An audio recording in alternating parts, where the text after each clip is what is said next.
today. I've had an awesome couple of months. I'm from Australia, but I've lived here for quite a few years. And 2 years ago, I went back to Australia and had quite a traumatic experience that unfolded with my family. And I internalized it and got very depressed.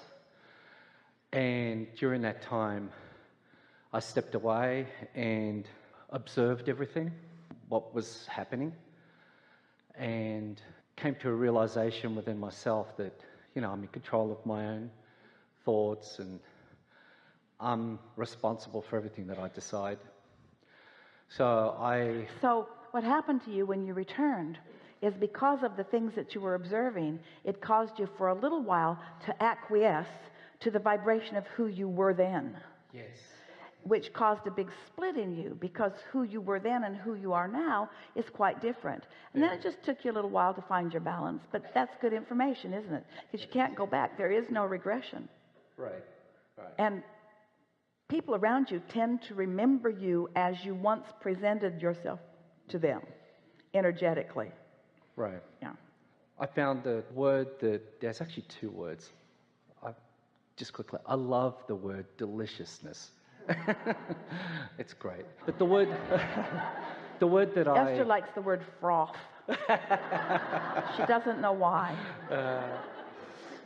The word that I used before I left Australia to come back here, because I felt more strength here. I felt that this is where I belong for whatever reason. Well, the reason you're using the word strength is because you're more tuned in, tapped in, turned on when you're here.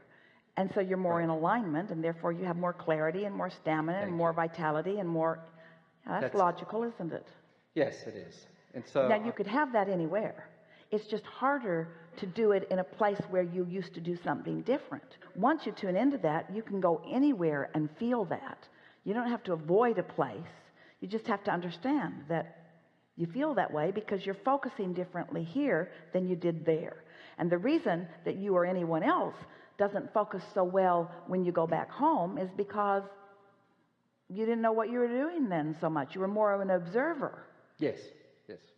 You were letting the energies and the beliefs and the understandings and even the hardships that others were living influence your attention, and so it caused you to be inspired from this place instead of from this place.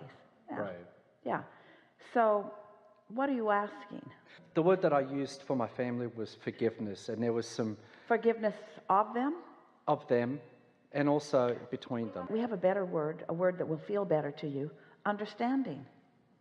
Yeah, okay. You don't have to forgive them, because in order to do that, you kind of have to forget them. I see what you're saying. But understanding, just understanding that they're doing the best that they know how to do.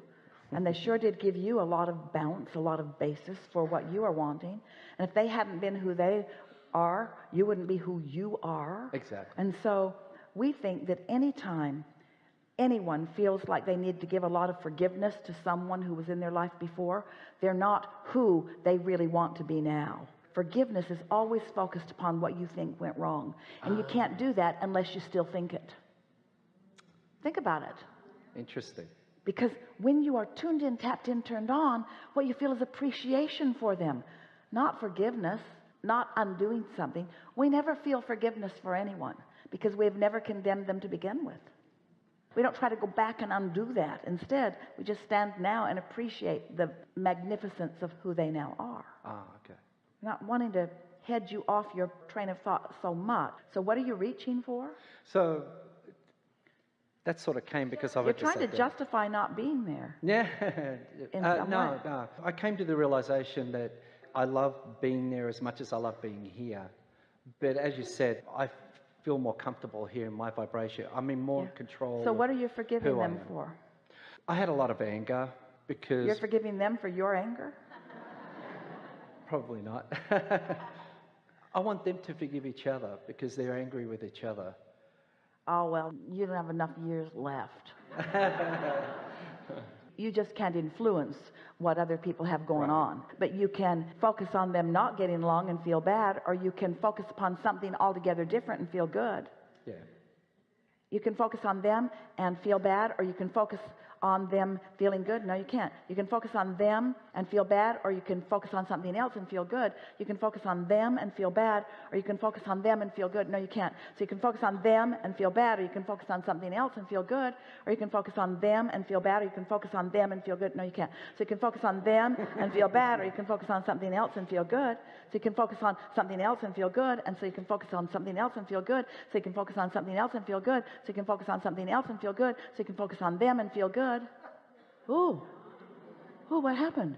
I must have got some feeling good momentum going. That's how it works. Yeah. And that doesn't require forgiveness, because you don't feel better because they are forgivable. They're just as bad as they ever were. Prof. You just feel better because you have come into sync with who you are, and you're not asking them to be something that you need them to be. And then you can adore them because they gave you the gift of freedom. Thank you. That's wonderful. The freedom to feel good when they don't give you the reason to do it. That's true freedom. Mm-hmm. Somebody that jumps through hoops and does what you want them to do to help you to feel better, they give you the gift of bondage. Because then you need hoop jumpers in your life all the time. But when you show yourself that you can feel good, even if Donald Trump wins,